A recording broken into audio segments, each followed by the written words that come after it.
Hey everybody, my name's Josh. Welcome to my channel. Today we're going to be breaking down and revealing my entire $15,000 portfolio. I'm currently 20 years old. I've been investing since I was 15, and today we're going to talk about all the stocks I invest in, how I got into investing at a young age, how I saved up money for this portfolio, and even how this portfolio has paid me passive income over the past 5 years. I'm not going to waste any time. We're just going to get right into it.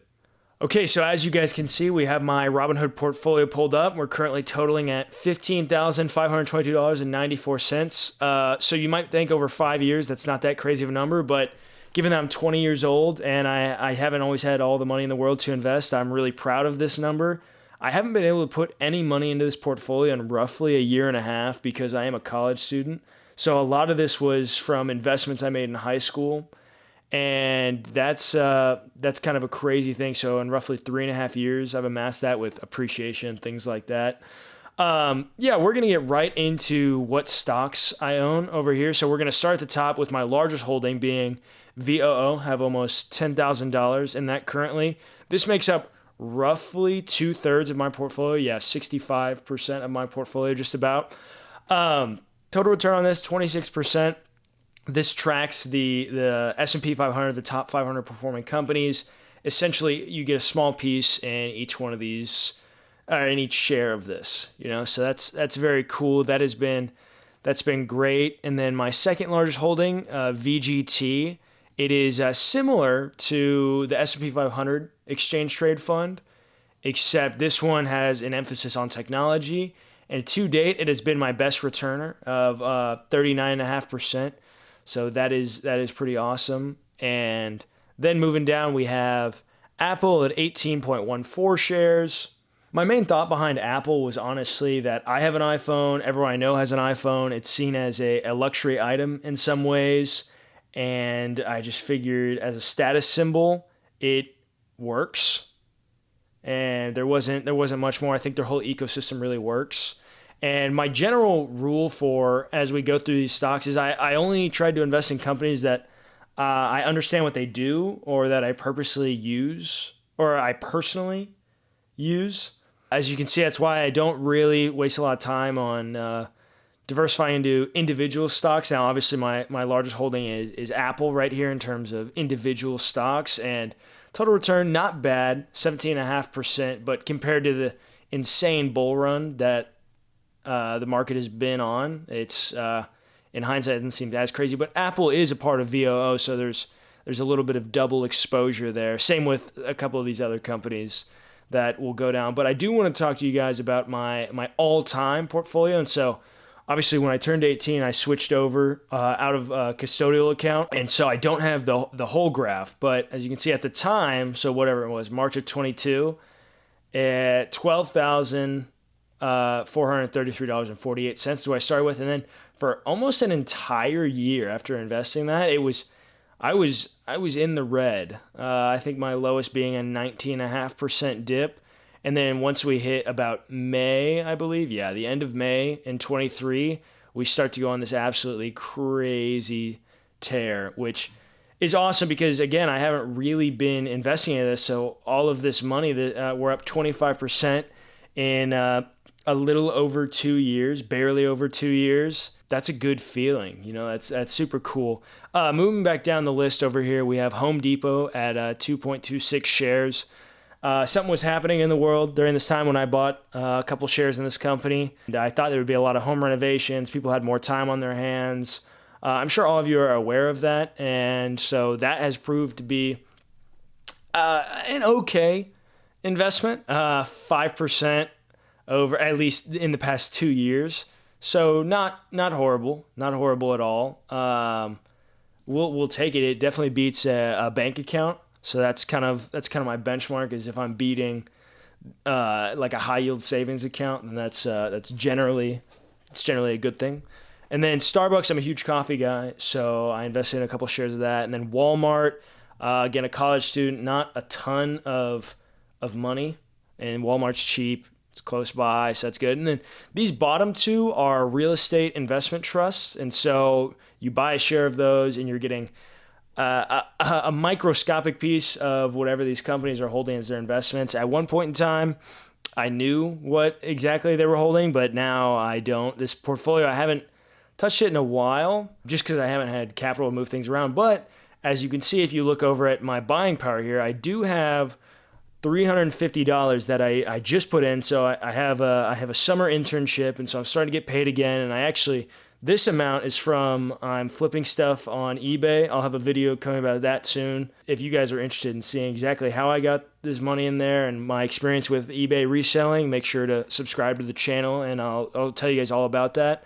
But this, I don't exactly know where I want to put it yet, so I haven't moved it around. I'm not one for like hasty investment decisions. I'm very much a set and forget kind of guy, and so I don't want to have to do anything that I'm gonna have to track too much, at least right now. But rounding out our portfolio with the real estate investment trust, I now want to talk about how I got into investing, because I know a 15-year-old is a pretty young age to get into investing, and so I started out just on YouTube. I watched with this one finance YouTuber. His name's Graham Stephan, and he had kind of introduced me to the concept of investing. And so I read a couple books, and then I just asked my dad, and I was like, hey, can I open an account?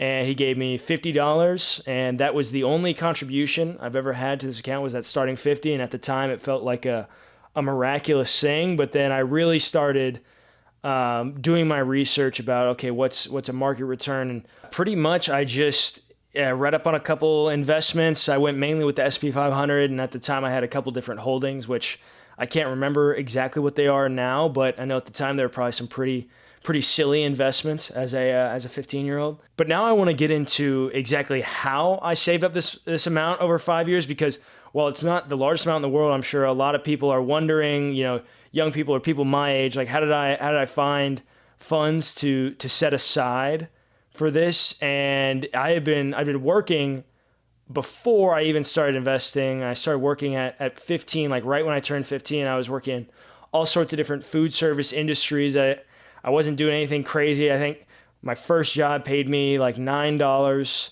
an hour, and then my goal was to save at least half of every paycheck. I know to some that sounds steep, but in the position I was in, I didn't have a lot of overhead. My paychecks were not large, but I was just smart with how I budgeted them, and I learned a lot about budgeting and personal finance from getting into investing. But little amounts over the years really do add up, and that's something I want to stress. Any amount that you can invest, even if it's $5 a month, $5 every 2 months. Like, I think it's very important. Just from principle alone, you will learn so many great things just from being smart with your money and figuring out and putting it away. I think it's a great habit to build as early as you can in life to set yourself up for financial success in the future. But even though I haven't been able to invest for the past year and a half, like I mentioned earlier in this video, this still has been paying me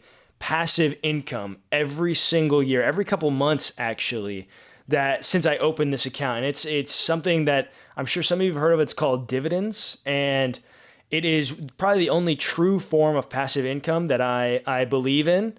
A lot of people on YouTube, especially in the finance space, will claim passive income and things like that for, you can make it overnight. And I don't buy that. I don't think that's accurate, at least nothing that I've found. And I have tried many things, but for anyone who's around my age and has kind of also heard about the passive income stuff, it doesn't exist in the way that we want it to. But dividends are a real way. And so now we're going to get into exactly how much I've gotten paid in pure passive income just for having my money in this account.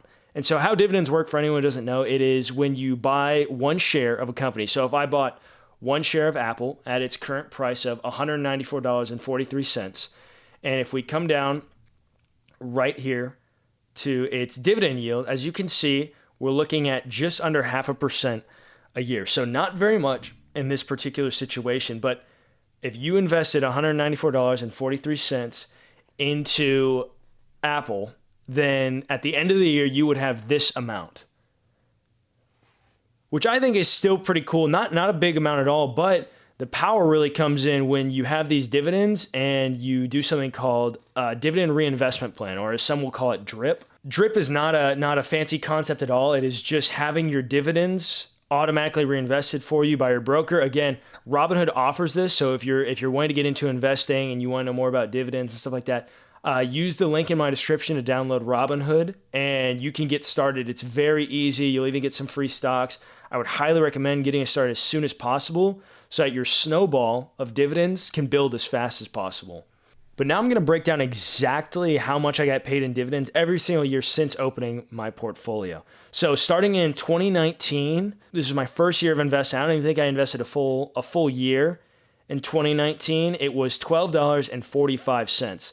So this felt really cool to me in that I had never had passive income. I didn't even really understand totally what dividends were when I started investing, but when I saw that at the end of the year on my statement that it was a free $12, I hadn't done anything. My portfolio wasn't very massive, so at the time, this $12 felt like a huge amount to 15-year-old me, and it really sparked that passion of getting further into investing and being trying to be as financially savvy as possible, so I could see those dividends grow. And so then next year, going into 2020. We totaled $60.22. So we quintupled our earnings from dividends, and that's all passive, just in a matter of 1 year. I was pretty much doing the investing grind, I guess. I was working pretty consistently and not a lot of variance going on. So paychecks were consistent. So I kind of got in a groove of like, I'm going to put this money away and I'm going to put this money away. And then I was just consistent with the percentage I put in. Every 2 weeks is when I get paid, and it was paying off. And then going into 2021, we totaled $73.70. Not as big of an increase, but I think that's just simply because I wasn't investing as much money, or I wasn't making as much money. Either way, the money wasn't coming in. I don't think it was anything to do with my portfolio being down. I think it was a lot more to do with my personal investing, but still we're trending in the right direction. And then 2022, a big year for my investment portfolio, we finally broke into triple digits, being $118.68.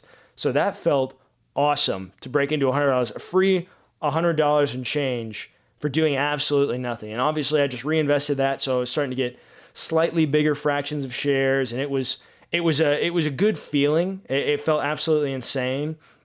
And it continued that drive of like, okay, this could, I'm starting to see results on a very small scale, but we're breaking into those numbers, and it's a good feeling.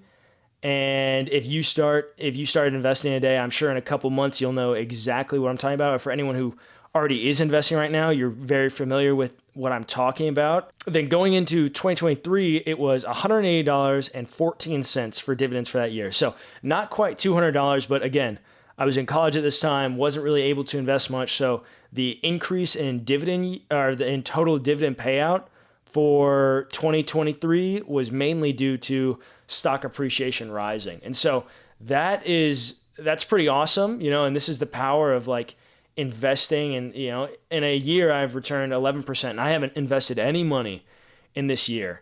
Again, I only just recently started to be able to have funds, I'm back at home. So those are 2023 numbers. And then going into 2024, the current year, we're about halfway through. I'm on track to do over $200 in dividends this year. So that is huge. We're starting to stack. And then I would guess that with the money I'll be putting out, I'll be pretty active with that money, and the dividends will only continue to grow, because at the end of the day, the principal, which is the amount of money that you're putting in, will end up doing most of the heavy lifting, and dividends are kind of the passive income cherry on top that just feel really, really good to get. When you get that notification, it's an awesome feeling. And so that would bring my total average dividend yield per year to be 1.3% for my portfolio. And so that's awesome to have a free percentage of cash back that just goes right back into the same stocks that will continue to pay me. And it's what they call that snowball that gets going. And there you have it, guys. There's not a whole lot more to it. That is my entire $15,000 portfolio as a 20-year-old. I hope you liked it. Like the video if you want to hear more about this. If you really like what I have to say and you're interested in entrepreneurship, financial independence, or investing, things like that I will really heavily focus on in this channel, feel free to subscribe. I greatly appreciate it. Thank you. Have a good day.